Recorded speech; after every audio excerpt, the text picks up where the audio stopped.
As an endoscopy nurse for many years before I did what I do now, I have lots of stories. Let's talk about one. So, I traveled in endoscopy. I have done many assignments in many locations. I have worked with many doctors, many nurses, many techs, many phenomenal people, some not so phenomenal. Here's a story for you, and I won't tell you where I was, who it was, who I worked with, but if you have worked with me, then you know this story. If you know, you know. Okay.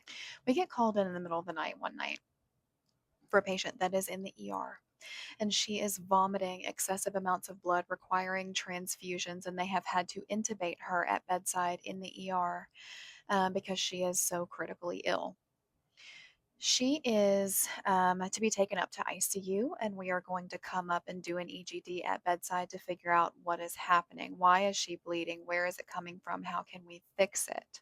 We're waiting for our endoscopist to come up there because we are always there before the endoscopist, aren't we? This procedure does not require anesthesia because the patient is already intubated and sedated. So we're setting up, and he walks up onto the unit finally. So I'm sitting at the computer because I have to do what's called a timeout before the procedure starts. And I need to know a few things that I'm going to need to talk about in the timeout. So I'm logged in under my credentials onto the computer system. So I get up because there's no other computer available, and he sits down, and I assume that he's going to be doing something like, I don't know, putting an order in for the procedure. Um, Comes to my attention shortly after he sits down that not only is he still logged in under me, but he is looking at her CT scan and more so looking at her breast implants on the CT scan. Is that relevant to why we're here? Why are we looking at her breast implants? That's not GI related, sir. The patient is across from us in a room that you can see from the nurse's station, and they have taken everything off of her because they're putting on her tele leads and all the monitors and everything that she's going to need to be. She's freshly up to ICU. She has nothing on. So I tap him on the shoulder and I said, if you want to see her breast implants, look at your 11 o'clock there. Can you log out from under me? Because they're going to think that I'm creeping on this lady.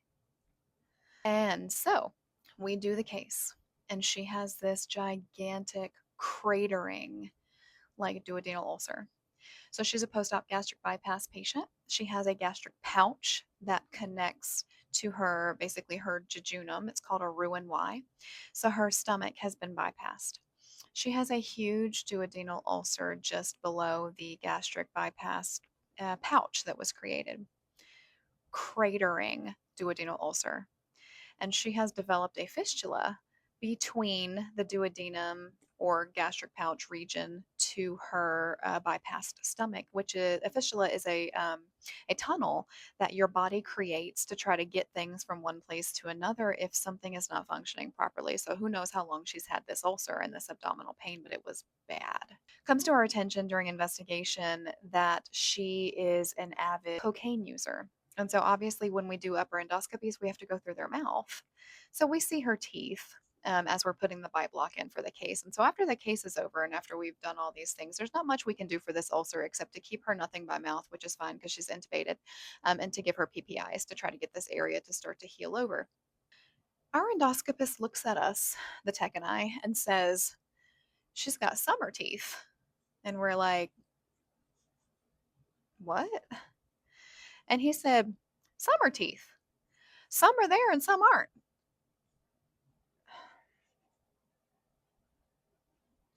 It's 2 o'clock in the morning and I don't have time for your foolishness, sir. I'm going home to go to bed now. I'll see you in the morning.